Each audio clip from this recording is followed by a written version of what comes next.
I want 2024 to be the year you fix your finances once and for all. Imagine being able to finally live a rich life in 2024. Well, I'm going to show you my exact checklist that has helped change thousands of people's lives. And I've broken it down into 5 easy steps. If you follow them, you will be able to finally achieve your financial goals this year. So let's get right to it. Step 1, take a look back at the past year and create a vision for this year. Each year, my wife and I spend a few hours reviewing our year. And we take a look back, we talk about what went well, what we would change, and then we plan our upcoming year. And personally, this is the best part of our annual review because you get to look back at the memorable times, you get to share your favorite photos, you get to dream, and then later you get to tailor your finances to make your dreams a reality. By the way, you can do this alone or with a partner. It works either way. So to start, I want you to ask yourself a couple of questions. And don't be afraid to dream big. This isn't the time to minimize your dreams. One day I'd like to have a beach house. It doesn't actually need to be near the beach. It actually doesn't even need to have a roof. No running water. Actually, I just need 4 walls. It'll be fine. It'll be fine. I'll find a way to make it go to the beach. No, this is not the time to minimize your dreams. It's the time to be expansive. What if we have an awesome year? What would it look like for us? Take some time to think about your answers and write them down somewhere. Question 1, what was your most memorable time this year? This really sets the stage for you to have a positive and fun conversation about money. And as a bonus, you can go through your photos from last year before meeting, and each of you can bring a photo and talk about it. Here's why I remember this. Here's what I loved about it. Whether you're doing this solo or with a partner, this makes that memory really vivid. Question 2, what did we do well at and what could we have improved? When you get to this question, make sure you're not being judgmental about it. You're just stating facts. For example, we said we were going to spend $100 a month on eating out and we did it. Awesome job. An area where I think we could improve, I know I was supposed to be in charge of the groceries and truthfully, I didn't really live up to that. I kind of slipped. Here's what I'm doing to change that next year. Or I think we both said we want to spend more time with our kids or at church or seeing friends. I feel like that's an area where we can both improve. So at this point, you should feel pretty good. Yes, you've talked about what was memorable, and yes, you have things to improve, but you're doing it together. Question 3, how do our numbers align with our plan? Now for this question, you need to be prepared ahead of time with your numbers. For example, here's a conscious spending plan with real numbers. Now, if you already have this set up, this is the perfect time to pull it out and see how you stacked up. By the way, if you haven't used the conscious spending plan before, you can download a free copy of the template in the description below. So for example, maybe you said that you're gonna save 7% per year. And just for easy math, let's say your household income is $100K. Well, did you save $7,000? If you did, great job, take the win. If not, acknowledge it. Say that, hey, we need to fix that. In fact, make your changes to your automatic savings right after this meeting. Now, as for the expenses, we said we were gonna spend $500 a month on groceries. Here's what we actually spent. So at this point, you're having a conversation to see what you planned for and what the actuals were. And when it comes to being off track, usually you find there are 3 to 5 areas that really need your attention. For most people, it's discretionary expenses like eating out and travel. Those are the consistent areas where people spend too much.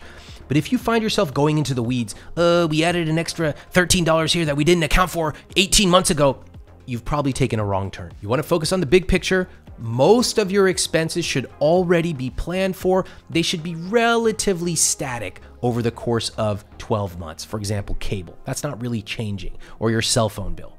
All of these things are discussed in chapter 4 and 5 of my book. So that's how you do it. It's together. It's not blaming each other. It's not calling anyone a failure at life.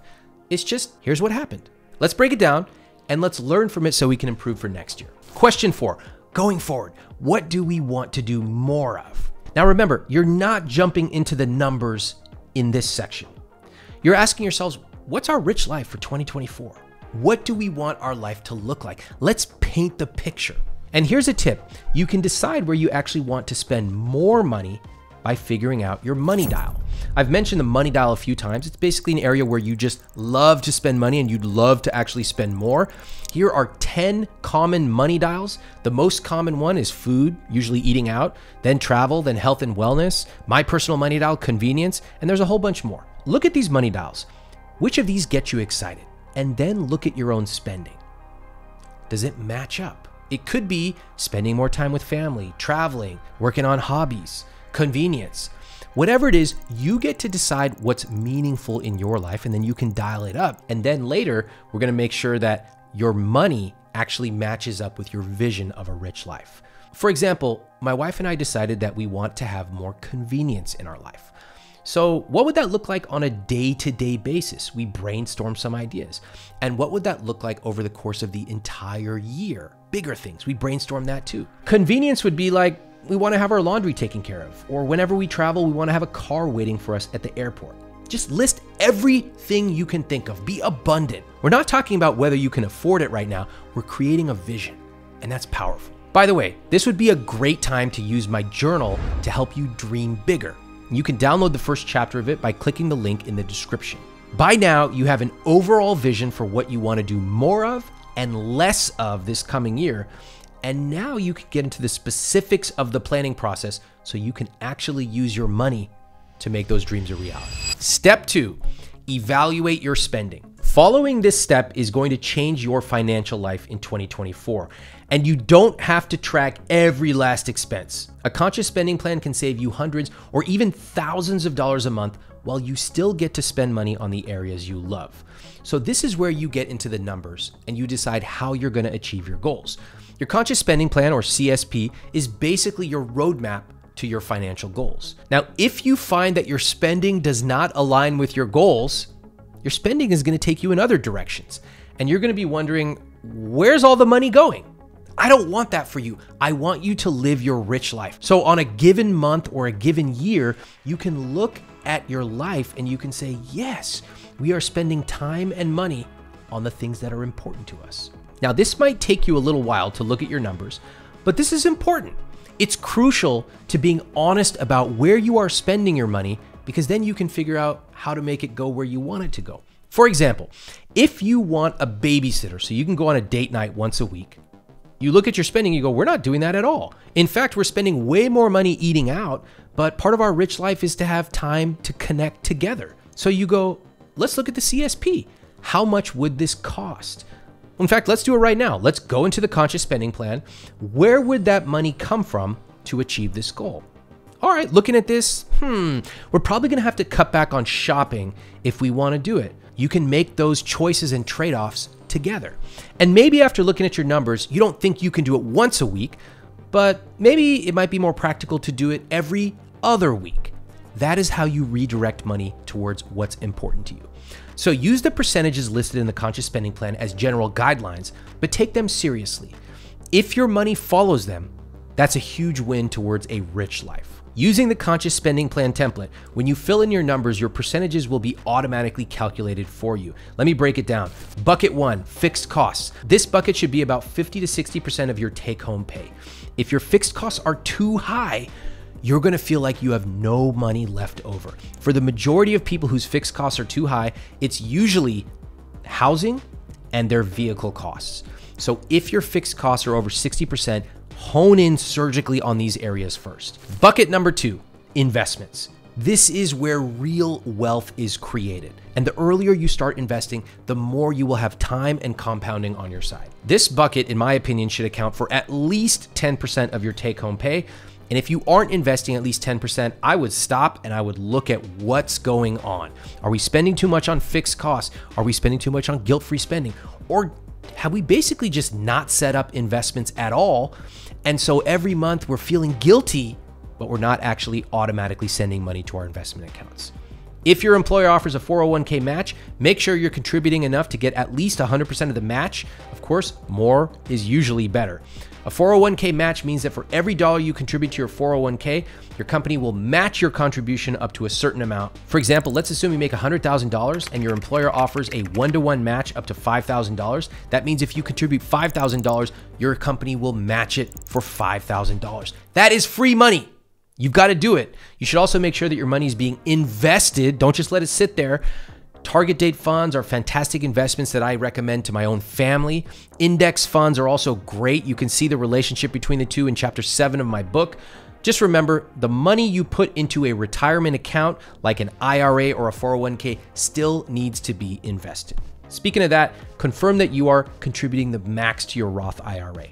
If you are eligible for a Roth IRA, you can just search for Roth IRA contribution limits to find out the exact amount you're able to contribute. Again, make sure that money is being invested. Then there are other options you have available to you on my ladder of investing. In fact, you may have options like an HSA, a health savings account.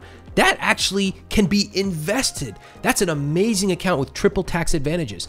The point is, you have a lot of tax advantaged accounts where you can invest. This stuff is not that confusing. You can learn about it. It takes a couple of days and you will be set for the rest of your life. Let me show you an example. Take a look at the difference between these two examples.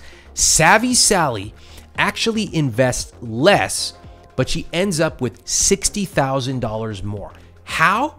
Because she invests $200 a month from age 35 to 45 and then never touches that money again. Now we have Unsavvy Dan. He's been too busy to figure out how investing works. He never said, hey, I want to sit down and buy one single book about personal finance. Is there a book out there called I Will Teach You to Be Rich, which has sold over 1 million copies? No, he never didn't have time to read that. Anyway, Unsavvy Dan doesn't start investing until he's 45, at which point he invests the same amount, $200 a month, until he's 65.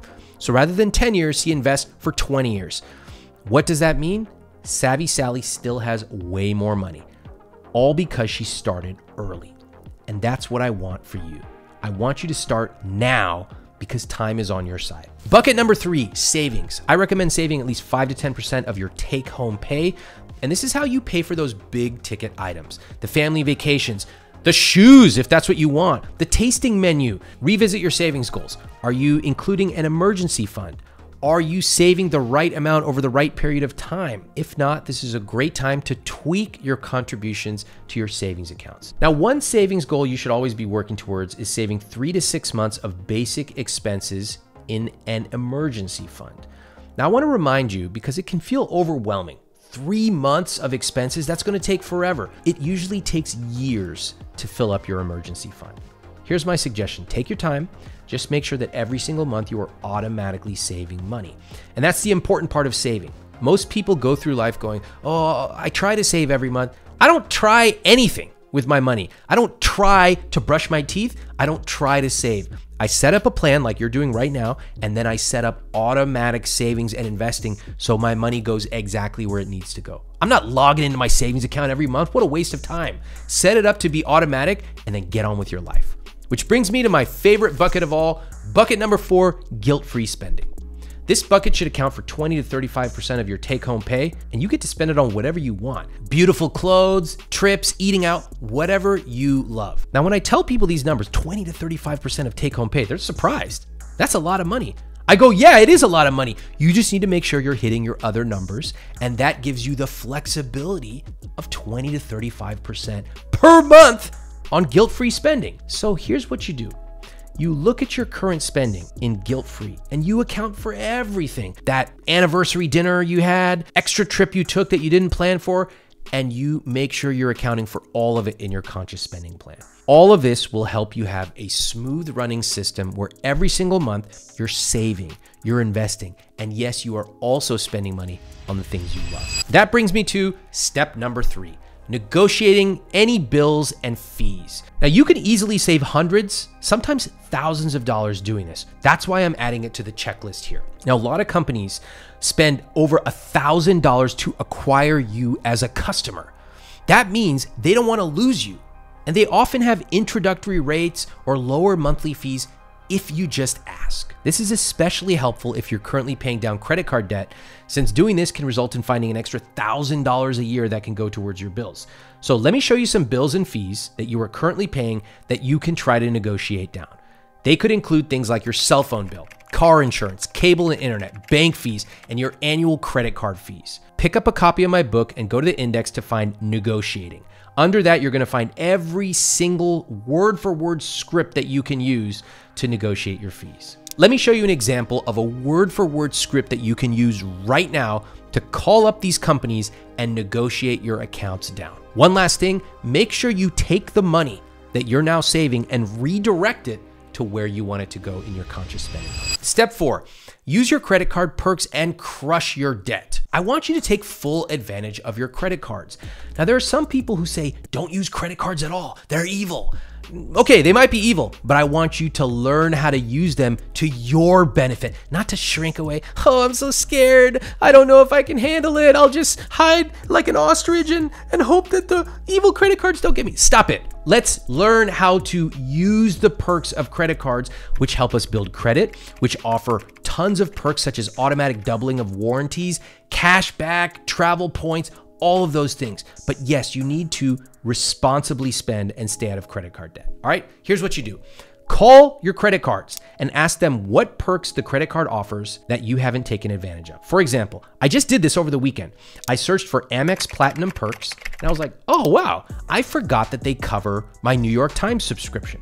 They also cover a Disney Plus subscription. There's a whole bunch of perks that I had not signed up for. So I went ahead and made a change on my Amex Platinum. Your credit card also offers perks like automatic warranty doubling, which means you don't need to buy an additional warranty, and a whole bunch of other things that most people don't know about as part of their secret credit card perks. Now, if you are carrying credit card debt, I want you to pay that off aggressively. Credit cards often charge 22, 26, 28%. That is insane. And it means that if you're just paying the minimum, your debt is going to keep accumulating. Now, if you've already created a debt payoff plan or you're paying down your debt, that means you know the exact month and year your debt is going to be paid off. Revisit that plan. Are you still on track? Can you put an extra $100 or $500 a month towards that? Now, for most people, like 95% of people, they never even heard the phrase debt payoff plan. They go, what? I thought I'll just pay the minimum forever. I'm like, you're going to be 255 years old before that stupid debt is paid off that you used to get a table from IKEA.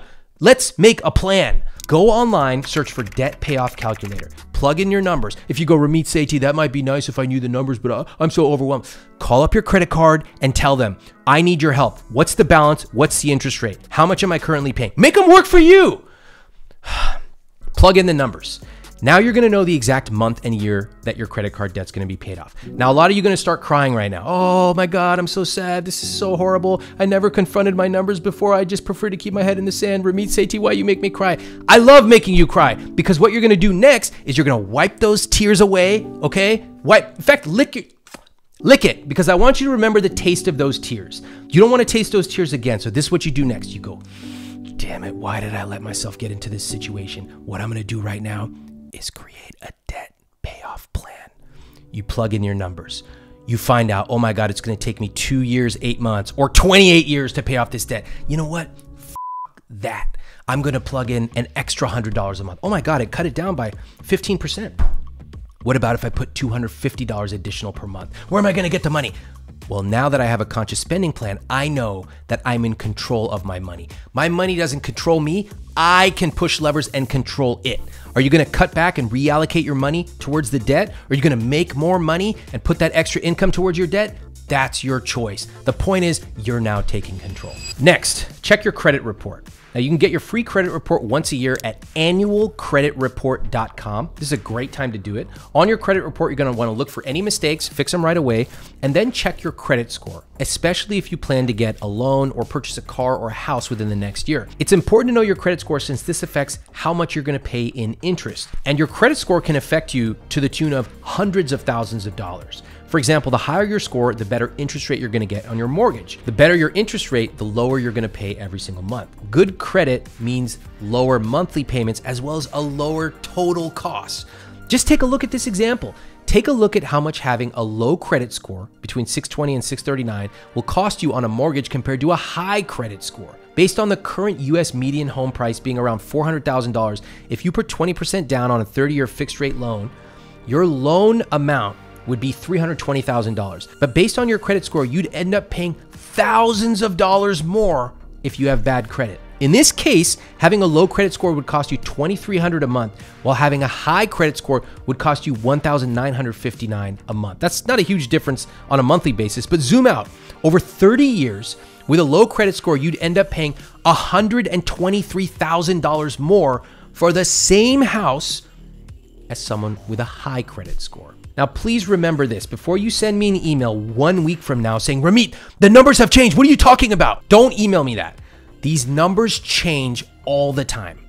For the latest figures, you can search My FICO Loan Savings Calculator or Mortgage Calculator, and you can plug in the latest numbers.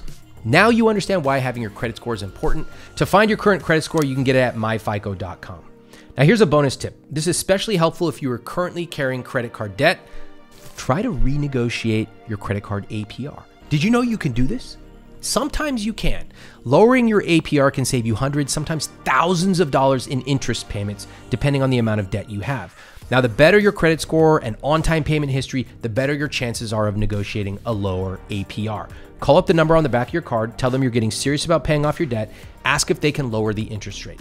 Sometimes it works, sometimes it doesn't. It's okay either way, but unless you ask, you'll never know. All right, we've got one step left, but before we get into that, if you're not subscribed, do me a favor, click subscribe or follow so I can keep making these videos for you. All right, on to step number 5, earn more. If you're feeling overwhelmed by debt, or if you're looking at your numbers and you go, we've cut to the bone and there's still nothing left, how are we supposed to save or invest 5 to 10% a month? Then I want you to think about earning more money. Now remember this, there's a limit to how much you can cut, but there's no limit to how much you can earn.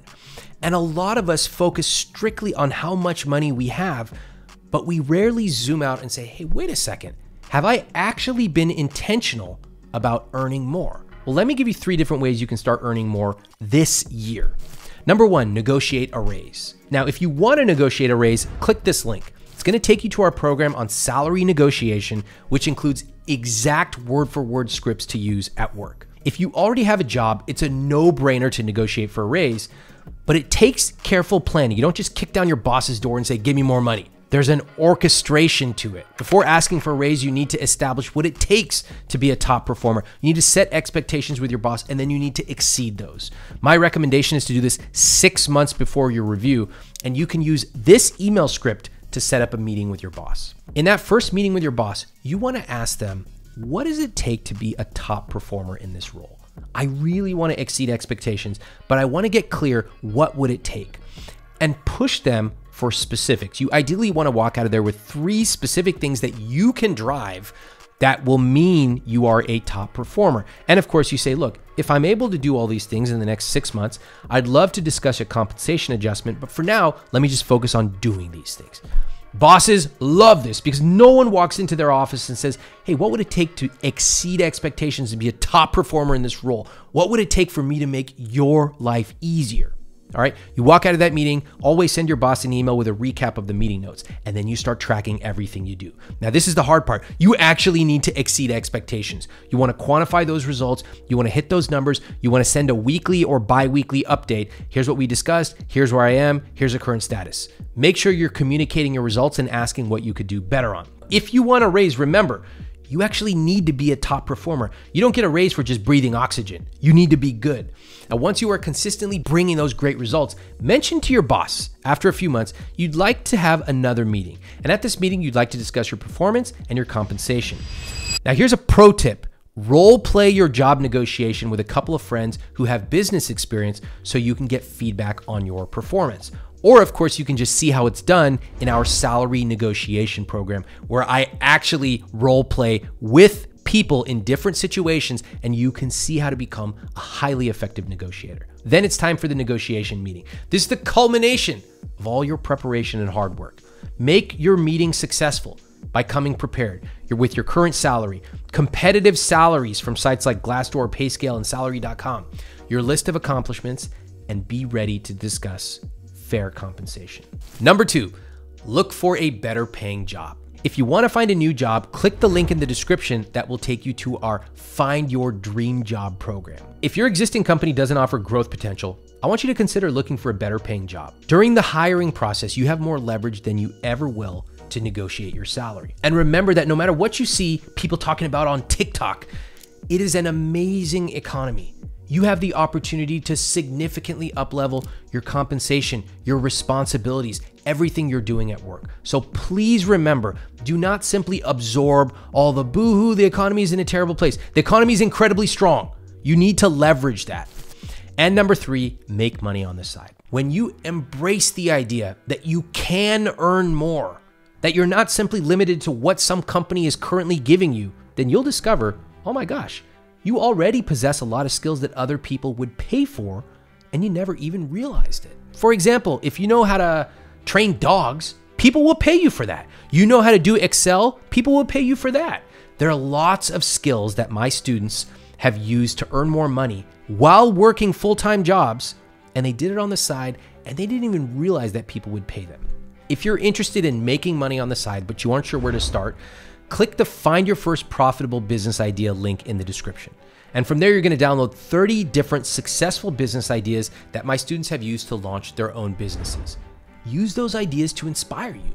You'll also get access to an exercise where you'll develop at least 20 original ideas that you can turn into a profitable business. All right, if you follow these 5 steps, you'll be on your way to finally achieving your financial goals and living a rich life this year. Remember, this annual financial checklist isn't just a one-time thing.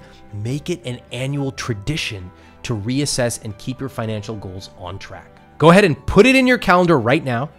And here's to a richer and more fulfilling year. Remember to subscribe so you don't miss out on any of my new money videos, and check out this video popping up on screen right now to watch more.